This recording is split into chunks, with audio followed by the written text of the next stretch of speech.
Ahojte, tu je Bori, moje ďalšie video je recenzia na produkty Hair X Color Protect. Takýto šampón, a takýto kondicionér, tu vám ich ukážem spolu. Tieto produkty som kúpil kamarátke na Vianoce, ešte nemala tieto produkty nikdy doma, ani ich ešte nepoužívala.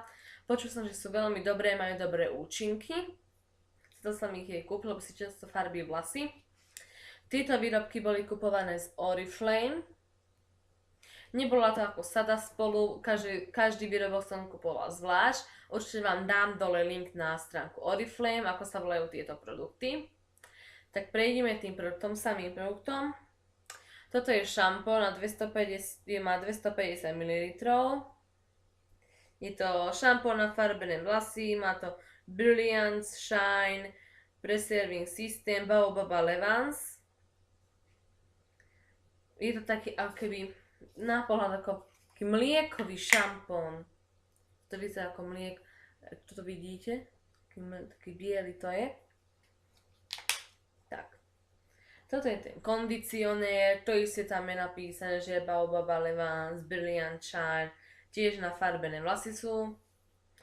Toto má 250 ml. Tak, čo by som vám ešte poručil, by som vám ich odporučil kúpiť.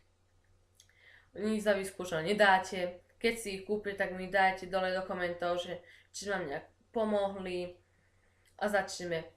Každý vie, ako si treba umývať vlasy. Namokrite si vlasy, nanesete tento šampón. Potom si ten šampón odtiaľ umiete dole. Na mokré vlasy nanesete kondicionér. Buď na končeky, na stretlavy alebo z vrchu. To nanesete tento kondicionér. A potom to umiete. Kondicionér je na to dobrý, lebo pomáha ľahšie prečesávaniu vlasov na lesk a na pružnosť vlasov. Tomu to pomáha. Tak čo by som vám ešte tomuto povedal? Keď sa vám toto video páčilo, dajte like. Ak nechcete zmeškať nejaké video, dajte odber. Určite sa v ďalšom videu uvidíme. Ešte raz dávam dole like. To sú to dva produkty na farbené vlasy. Boli kupované z Oriflame. Sú určite veľmi dobré.